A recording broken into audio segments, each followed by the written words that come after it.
time. We're going to go ahead and get started. Hi, everyone. Happy holidays. For those of you who I don't know, I'm Wendy Noss. I'm COSSA's Executive Director. And this is COSSA Headlines, which is a periodic and becoming more regular check-in with the community on topics that are of particular interest, timely significance, a way to engage you all in the DC policy world. So we're really thrilled to have you here with us today. Hopefully you're here because you are a member of one of our member organizations. So if you do not see an institution on our membership list here who you think would benefit from this information, please feel free to connect us. We, especially going into next year, we're going to need all hands on deck to advocate for our sciences. So really do want to grow the COSSA family as much as we can. And of course, joining is easy. But I will say just one other thing on membership. Membership is institutional. So you probably received notice of this webinar either from someone at your organization, from another organization, or directly from COSSA. The best way, though, to stay informed of COSSA activities is to sign up directly to receive these materials because of institutional membership, it's not possible to get notice out to everyone in our community. So I'll show you some links later on how to make sure that you're getting all of these materials going forward. Also just wanted to mention, if you missed our last discussion, which was 2 weeks ago, almost, we spent some time talking about the outcomes of the elections and some of the issues that we think might come around next year, come back around, since this is a unique situation with the return of a presidential administration. So if you've missed that, you can see the recording on our website, cossa.org/headlines. And we go into detail on what we think Congress might be up to next year, some of the things we're hearing about key appointments and what they might do in certain agencies and so on. So check that out. But today, I think the reason you are all here is to look to the future a bit and to talk about what social and behavioral science can contribute to evidence-based policymaking, and more generally, what social and behavioral science can do to help policymakers, Congress, the general public, and really making sure that as we head into this, I think, challenging environment over the next couple of years, especially with budget cuts on the table, justifying the value of our sciences and how we should go about doing that. So we have a really unique opportunity today to speak with Kei Koizumi, who's an old friend of COSSA and probably a lot of you as well. He has been at the AAAS a couple of times. He is an expert in the federal budget in particular, and has served in the Obama administration and transition teams, and now the Biden administration in the Office of Science and Technology Policy. And he is just a great citizen on behalf of the research community, always advocating from within the government for science, but also pushing the community to do our part as well. So we have a chance to talk with him today. He probably only has a couple of handfuls of days left in his job. So this is really a chance for, if you have any issues, questions about the future, and to pick his brain to the extent he's willing. We can do that. But we also wanted to invite him here because, as you may have seen through our coverage and other organizations, the White House put out a blueprint for social and behavioral science and evidence-based policymaking back in the spring. And this is a really important development. It really, I think, is the first time that social and behavioral science was featured by an executive branch agency, or the White House definitely, for the value of the science itself. There's been endless, I think, reports on the need to invest in science more generally, in STEM, and rising above the gathering storm, and competes, and all of these things. But to have a spotlight on social behavioral science is really important. So I wanted to ask Kei if he would be willing to just give us a quick sort of drive-by of the report, and or anything that he really wants us to know as we head into the next year, given that this is a product of the Biden administration. But I think if you haven't read it yet, is an excellent toolkit for what our community can do to continue these conversations with new audiences. So Kei, would you mind if I turn it over to you? Not at all. So thank you, Wendy, and hi, everyone. So I'm Kei Koizumi. I am, I guess I'm still going to say I'm a social scientist, although that's been like covered over by my turns as a science policy practitioner and a science policy maker. And I guess for another few weeks, I'm a science policy official of the White House in the Biden administration. But, my roots are showing, and it's been especially important for me to have the chance to promote the social and behavioral sciences in my work at OSTP. So I'm really happy to be able to talk to you about this. This report comes out of the National Science and Technology Council's subcommittee on social and behavioral sciences. That was a subcommittee that I co-chaired briefly during the Obama administration when I was at OSTP. And now I'm in a different role. It's a little bit higher, but it continues to be an important part of the work we do. And I want to give you some contextual information about this blueprint before talking about the blueprint. You saw the title of it. It's Blueprint, blah, blah, blah, to advance evidence-based policymaking. The context is, that is a movement. The evidence movement is a policy community that is very energized to make sure that whatever the federal government does, it is based on evidence and data. This was high profile enough that about a decade ago, Congress put into law an evidence commission that brought together decision makers and social scientists and everyone else to come forward with a set of recommendations for how the federal government should better integrate evidence into its operations. The Evidence Commission produced a report. A lot of those reports' recommendations were taken up by the Evidence Act, a law that President Trump signed into law in 2018. So although the law dates back to the previous administration, President Biden, coming into office, in his first week, issued a presidential memorandum of his own on scientific integrity and evidence-based policymaking. So that goes to show that on a bipartisan basis, this notion of evidence-based policymaking is important to multiple administrations. So the push for this blueprint was to use the political momentum around evidence-based policymaking to show, hey, the SB sciences we're the original evidence people and the data people, and that insights from the SB sciences ought to be fully incorporated into this evidence-based policymaking movement. And another piece of context, it's sometimes been a very difficult task. Many of you know this, that when people think about evidence in federal government, they first think about program evaluation and effectiveness and efficiency evidence.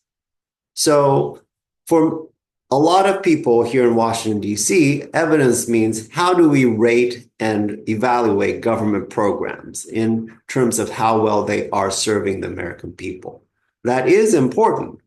But our message that we wanted to get across is that the SB sciences are a lot more than measuring the efficiency of government programs.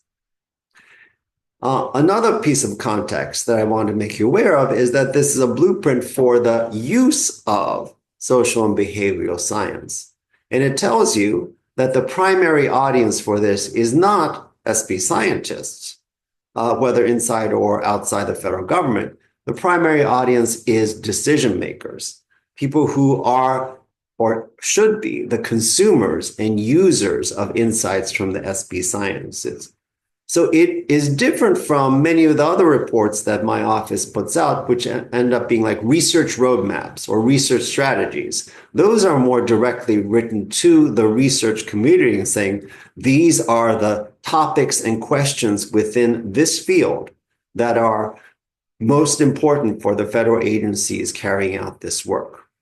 But I think the blueprint offers a blueprint for the SB research community as well, because in looking at this blueprint, you understand how we are trying to position the SB sciences to be relevant to decision makers.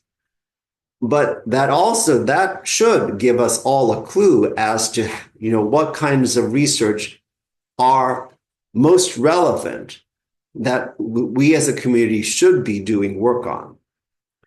But at the same time, other piece of context, we tried to make it very, I'm going to say, administration agnostic or priority agnostic, because it is not about connecting specific research agendas to specific administration's priorities, like tackling the climate crisis or providing a domestic semiconductor industry with talented workers.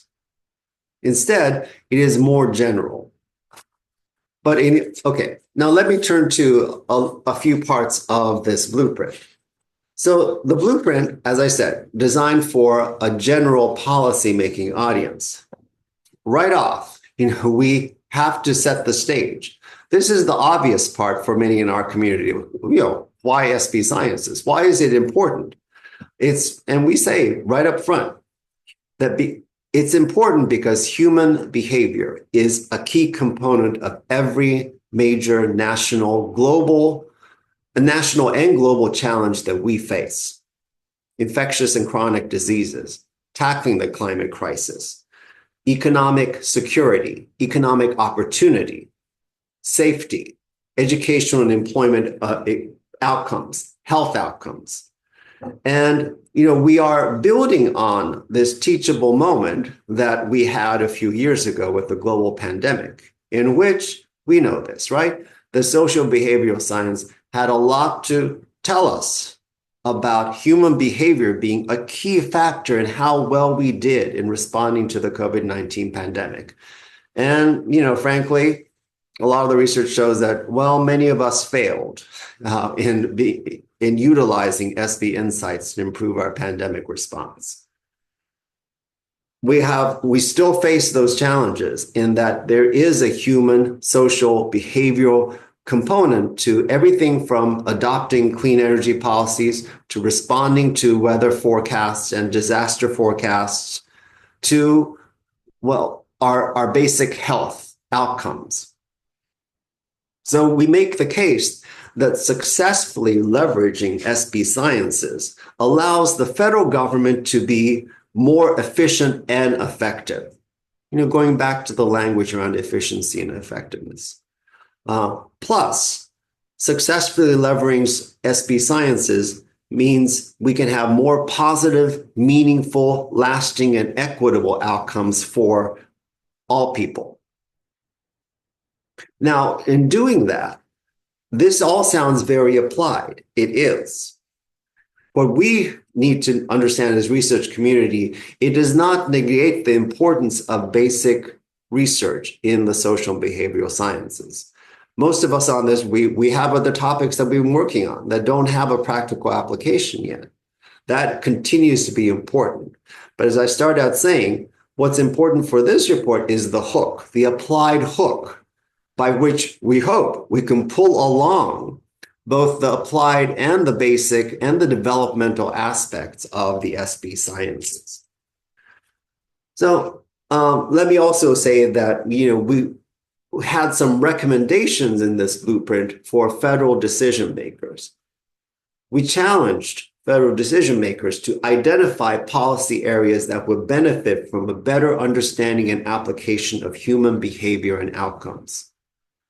My view is that shouldn't be that hard. You don't have to look very hard to find policy areas that really benefit from better understanding from the SB sciences.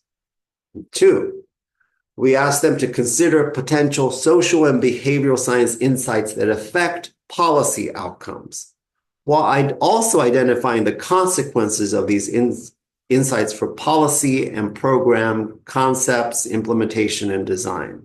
That's very wonky, but it's a language that federal decision makers know how to speak.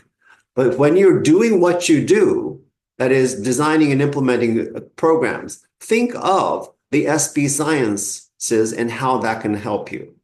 Because that's a reminder that we find still needs to be given. Third,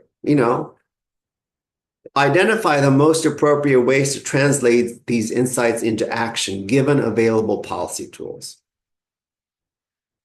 And then among the other pillars is evaluate these efforts through rigorous evaluation. How do you get that rigorous evaluation? Call on SB scientists. Again, speaking the language of federal policymakers and making sure we invoke SB science in that. But to really do that, this blueprint says, yes, the federal government needs to, number one, keep investing in SB sciences research and its translation into outcomes. So dollars are going to be required. 2, the federal government needs to have meaningful engagement and partnership between the federal government, the public, private, nonprofit, and other communities, especially those communities that have SB scientists.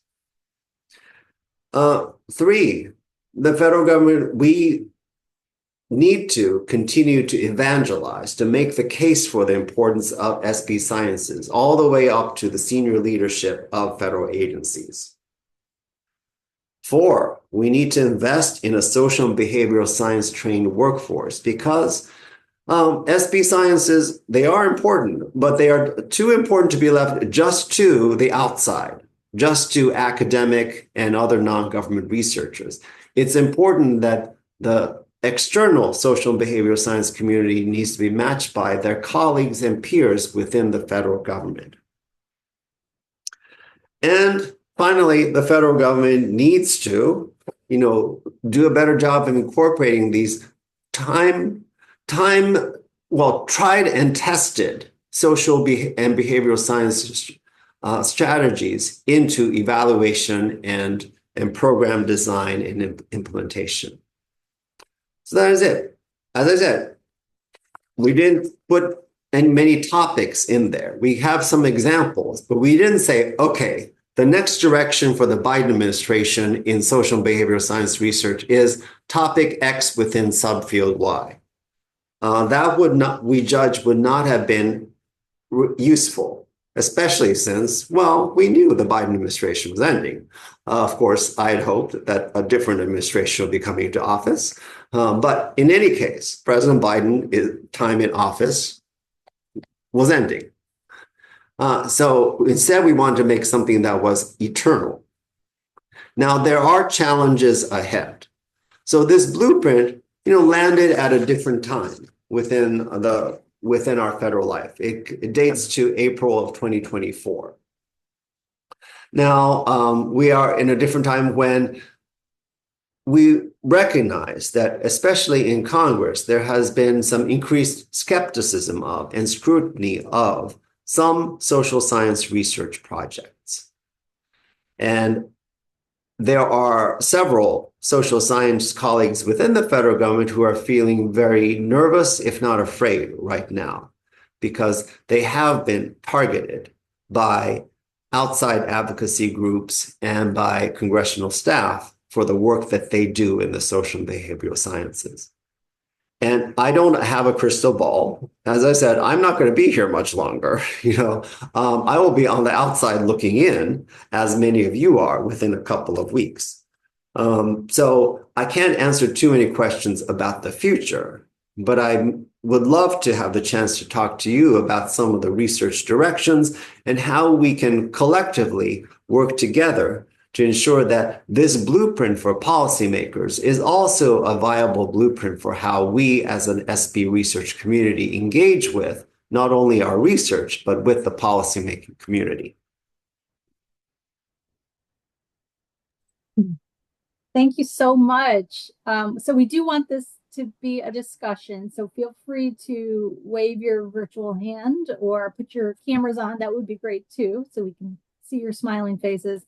I have so many thoughts going through my head right now. I was going to go in one direction, but I want to build up what you were talking about with the blueprint sort of finding itself in a different time than where maybe we thought we would be.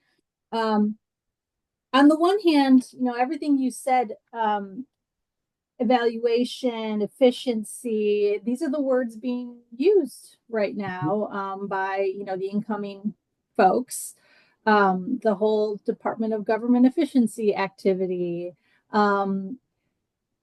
Granted, I think the motivation is different behind what one group might mean by efficiency versus what another might mean by efficiency. So I guess my question is, one thing that the community has been worried about for probably forever is the weaponization of social science. We want to be helpful. COSSA's job is to talk with policymakers so they know we're here to help, that we can help inform, not just ask for money, but say this is what the money gets you. But we're headed into unknown waters now, where the terminology can map up. Certain people might see social science is talking about efficiency. Great. We want to find that balance between being useful and not. So it's maybe more of a comment, but just thought I would ask about that, because that is a really tricky balance. And I feel like this time around, we're not going to put our head in the sand and just sort of hope we don't get hurt. We're in a different environment that I think our community wants to be active. Yeah. So, I don't think there are any answers. I certainly don't have any. But thank you for that comment, because, I think of that about the same things. That this focus on efficiency, I mean, it is a double-edged sword. We're trying to ride this lingering and eternal preoccupation with making government more efficient. So we've hitched our wagon to that star. And now it looks like that star has gotten a lot bigger because we have an entire new government department of sorts with efficiency in its name. I don't know how that's going to go. But just as we don't know, when it comes to evidence-based policymaking, we do not know what kind of policies or what direction of policies we are trying to make SB sciences relevant to. But regardless of the direction, I think that opportunity remains, and research results, as you know, have a way of, not working out according to ideological leanings, because, there's abundant SB research that shows that, efficiency in terms of getting rid of federal employees, for example, is not going to get you a more effective or necessarily efficient federal government, because people are important. It will probably worsen outcomes. And we have case after case of doing that. It turns out that government employees are doing good work in connecting federal resources to improved outcomes for people. Yeah, building off of that, and please, folks, do join the conversation. One thing that I was pleasantly struck by when the blueprint first came out was the breadth of coverage of different agencies, especially mission agencies. I know it was put out by the NSTC, which is interagency, but even so, it was just great to see the case studies from all parts of the government that you wouldn't normally think about. And I guess I'm curious what the variation is across the different agencies, especially mission agencies, of SBS being embedded within those agencies, expertise being there, and how long you think that that research has been influencing policy in those types of agencies. Did you notice that there are like buckets that some agencies are just kind of dipping their toe in now? Or is this something that, unbeknownst to a lot of us, has been a central part of agency work for a long time? I mean, I would say that it was deliberate in that in the blueprint, we wanted to highlight the number and variety of agencies that are supporting social and behavioral sciences work. Because actually, I mean, I realized that I knew this from my federal R&D budget work, because at one point I knew exactly how many federal agencies were reporting support, SP research funding. It was something on the north of 20, more than 20 federal departments or independent agencies. So yes, I've known that, Department of Labor supports social behavioral sciences research. The Social Security Administration supports SB research. And I will say and I can say just as a short summary, that this varies. One message is it is not just NSF and NIH that is supporting SB research. We have, 20 plus agencies supporting it. And they are integrated in different ways. Obviously, NSF has a directorate for SP sciences. NIH has an OBSSR, Office of Behavioral and Social Science Research. Others agencies, it's much more diffuse. Now, there's not a dedicated home for SB research, but nevertheless, they fund it. Why? Because that research is important for that agency carrying out its mission. And we found that some agencies use it as, a way to better evaluate the efficiency of their programs and support the mission. Others, they have to invest in things like psychology and human factors to ensure things like traffic safety or, disaster response. So it's a large variety, and I'm happy we're able to capture that large variety within the blueprint. Yeah, it was really, really great to see. Do you get the sense that that expertise is within the federal workforce itself, or is it sought externally? Again, that varies. So another thing I wanted to get across is that there are social behavior scientists in the federal workforce. And sometimes I remember from my external days when I was at AAAS, I didn't see them as often as I saw, of course, academic social and behavioral scientists. So I wanted to use the blueprint to say that, yes, there are colleagues on both sides of the federal divide. And although the work they do may be slightly different, I mean, one is more mission-oriented work, and other is grant-funded or investigator initiative work. In many areas, we are dealing with the same topics, and it's in the multiple workshops that federal agencies and my office hold on social behavioral science questions where those come together. I mean, one example, as a related effort, this spring, we hosted a hate crimes research workshop. And for me, as a social scientist, this was eye-opening because, it was about improving the collection and the use of hate crimes data for research and for law enforcement purposes. I had no idea about how hate crimes data are collected and, tabulated in the United States. And frankly, when I first found out, I was appalled. It's really? Because my world is NSF run federal surveys, budget data, they're all well organized, statistically tested, long-standing, going back decades. So to me, they are like reliable. But delving into the hate crimes research data with a community of federal and academic experts is like, whoa, this is a completely different data set. And of course, a completely different research community dealing with and having to do research using very flawed and imperfect data. Yeah, so I take from that one to do for our community going forward is to do a better job of reaching out to the quote unquote non-traditional agencies, Yeah, helping them get what they need, or at least yeah, hearing from them where this research is conducted within their agency, what types of questions they're asking, yeah, because it isn't just the big grant making yeah, agencies. yeah. I mean, so as a start, I mean, I've gotten the habit of going to the federal fund survey that NSF publishes and looking, for if it's social science, is that okay, here are all the agencies that are supporting social science research.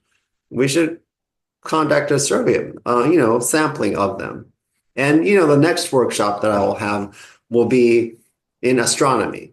So I want to make sure that we capture all of the federal agencies supporting astronomy research, not just the most visible ones, NSF and NASA.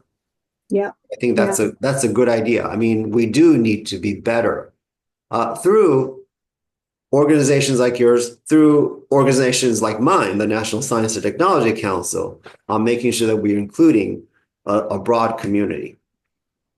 that's great advice. There is a question in the chat, and then we'll turn it over to the hand that's raised. So, Ed By the Lebo, way, I cannot see the chat from this yep, government computer, but you know that. Okay. I will read it to you. Yes. So Ed Lebo is curious about your take on the source of skepticism that you said is present in some quarters about the value of social science and whether this skepticism is something we can address with evidence, or alternatively, if it's more of a theological position that won't change with evidence. Hmm, hmm. Big question. I'm reluctant to answer that question without the evidence and data in front of me. But my recollection of the research data, however, is that our public attitudes to and skepticism of and trust in various science disciplines has one component of facts and data, but is mostly influenced by other factors. There, politics, uh, personal experience, and messaging. So that is the answer that I'm going to provide. It's a little bit of a cop out, but I'm enough of a social scientist to not want to get ahead too far from the data that I'm aware of. Okay. Yeah. Yeah. And I Yeah. would add to that, I feel like, if you work with a congressional office, for example, that Yeah. has been pretty vocal Yeah. in their skepticism, there's often some common denominator there that you can get to. Yeah. So it's a lot of work, but Yeah. I think you can get there. Right. So we have two hands raised. Let's turn it to Jaboa. I hope I said your name right. Go ahead and unmute yourself. Yeah, it's Jaboa. Thank you. So I had to step away for a few minutes earlier, so I'm sorry if this was mentioned. But I'm a SPICY member, but I also lead research and evaluation at a national racial justice nonprofit. So I work with Mhm. dozens to hundreds of advocacy organizations, grassroots organizations, and we also touch in local government. So we work with small jurisdictions in the work there too. But I'm a social scientist myself. But so this is a question to almost everybody here because one of the things from like the advocacy and the grassroots side that's a really large concern is being able to access and use existing data in the incoming administration. So not just around supporting research being done, but also protecting our access to data that we may have access to now or we're trying to get access to from the grassroots. And a lot of the strategies that people are coming up are these grassroots strategies of archiving what we do have access to now, but it's so vast. That's a huge project to do. So from you and others here, I just want to hear about how others are approaching that. What are the strategies people are using to protect the data we do or should have access to, so we can use that as part of the strategy to protect social sciences. Yeah. I mean, I will say that from my small part of it, it is a good idea to back up your data, right? In any event. And so as part of our, good practices, one thing that we are looking to do is to make sure that the data that the federal government has collected in recent years is, remains accessible between administrations. And one strategy that especially my colleagues in the earth sciences and the climate sciences are doing is, mirroring that federal data on non-government sources. I know it's expensive, it's time consuming, but you never know when you might need it. Not necessarily just because of change in administration, but because, data, it is difficult to have a continuous data record. We've seen that from the past. And not all of the data that federal agencies collect ends up being published in a usable form. So there will be changes in that. So I think it's prudent for an external community that relies on data to find some way to preserve or ensure the continuity of data. And I'll just add, I think part of this is just being vigilant and keeping an eye on the data sources. So I'll give you an example. In the last administration, it was brought to our attention by users of justice data that the reports coming out of the Bureau of Justice Statistics were outdated, late, or never published to begin with, in a few cases of sort of like political interference. But by bringing that to attention of your professional society or COSSA, groups like that, we opened a dialogue with that agency and was able to get that problem fixed, or at least on a road to being fixed. So in any period of transition, if you're used to a certain data source and you're noticing anything strange going on with it, let someone know in the community. Reach out to the agency directly or reach out to your coalitions and your professional societies. Yeah. And I will say that, recently at the AERA, the American Educational Research Association, I had the chance to talk in a panel with some of my education colleagues, and we're going through the same issue in that, it's going to require us all to stay connected and alert. And we did have examples in the past Trump administration where, some data appeared to go missing. And we were able to, as a community working together, to get most of those data restored. And it turned out, some was just as a change of agency practice, nothing malicious nor nothing political involved. But it required us to be vigilant and then take action as needed. Thanks. Ron Casimir, hi. Hi. Let me see if I get my video on. There. Oh, there you are. Hi. Thank you, Kei, for all the work you've been doing and for the blueprint. I'll take this opportunity with apologies in advance for some shameless self-promotion and send in the chat a recent piece I wrote on the blueprint, short piece. But my question to you is, and I mean, I do think that the impact of the blueprint can last more than 4 years. I do. While the timing is frustrating, or maybe frustrating in some ways, I think the insights in it are longer lasting than that.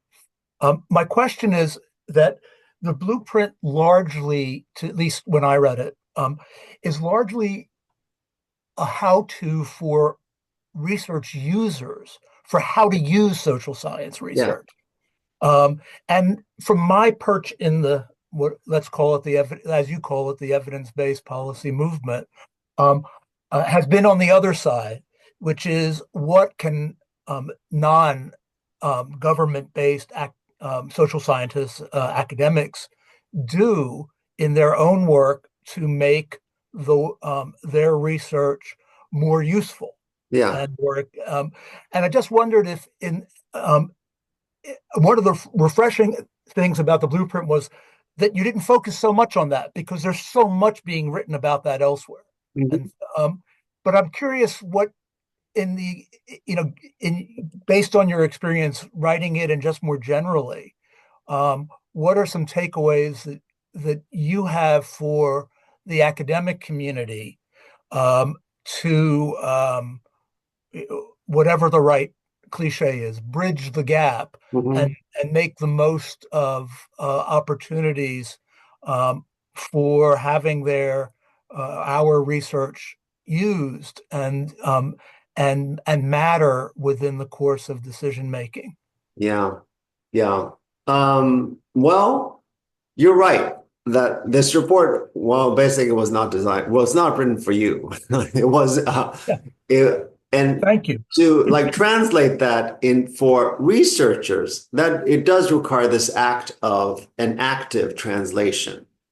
But I think, one way to approach it is, well, if you want to work with, and I think you should work with decision makers and government people, this is what we've told them they should be looking for.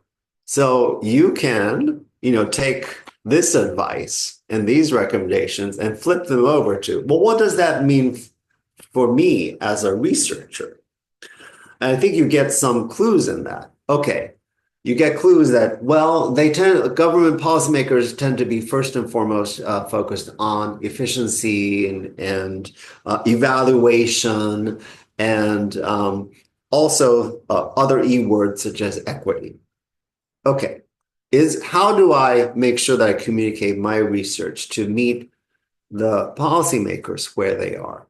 Okay, other things.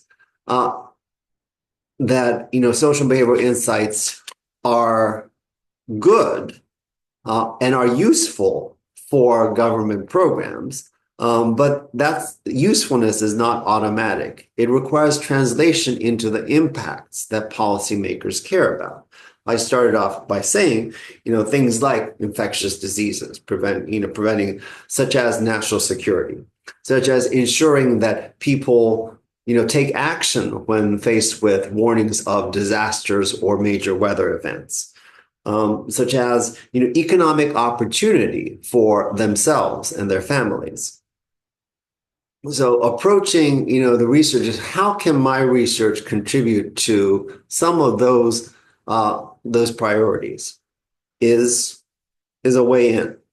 And then, I don't know if I feel comfortable going much further into that, because actually that is up to all of us. It is up to all of, and I include myself, because now I'm about to go from one side of this audience to another side, I think back to the research community.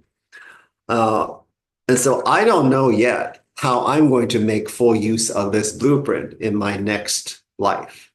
But as I find out, I'll let you all know. Yeah, we're certainly not going to let you get away that easily. So, I had one last question, if there wasn't anything else burning from folks. And it's, what has the reception been like from the agencies, from policymakers? I'm sure it was shared widely. Reports are reports, and they don't always get read and digested. But since this one was so interactive in the development, I'm curious what the response has been.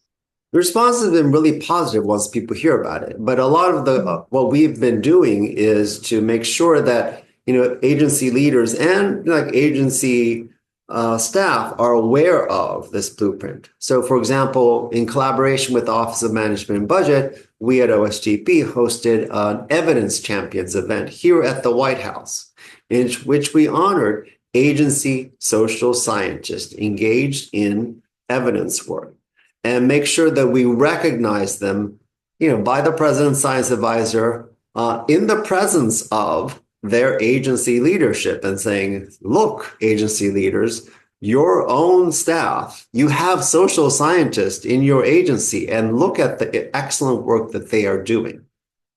And, they are exemplifying, oh, by the way, here's this blueprint.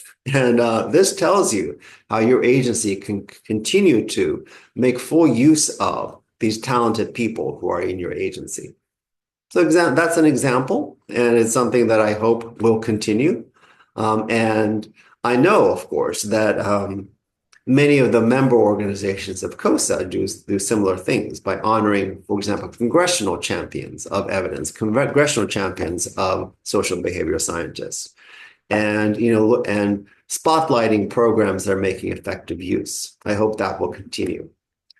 Okay. Thank you. Do you have time for one last question? Yes, sure. All right, we have one final hand. Yeah. Christine, go ahead. Well, Thank you very much. Really enjoyed this. I remember meeting you forever ago at a workshop, a science and policy workshop at AAAS. I'll date myself, but like, I don't know, 20 something years ago. So I appreciate your time here. My question is about, we're struggling with this in the Science and Technical Advisory Committee for the Chesapeake Bay and in many different organizations, the lack of understanding of what social science, the breadth of social science research can be, and the potential contribution that social science can make beyond what is been done before. It's sort of like there's niches that have been successful, but then there's all this other stuff that can be done. So I think this blueprint is really useful in a number of different contexts. But I guess my question is really about qualitative types of social science research, where you have deep, in-depth discovery and understanding, but perhaps based on smaller sample sizes. And how do you see sort of the arguments and the blueprint for using different kinds of social science research, including not just numeric quantitative data and information, but also more qualitative data and information?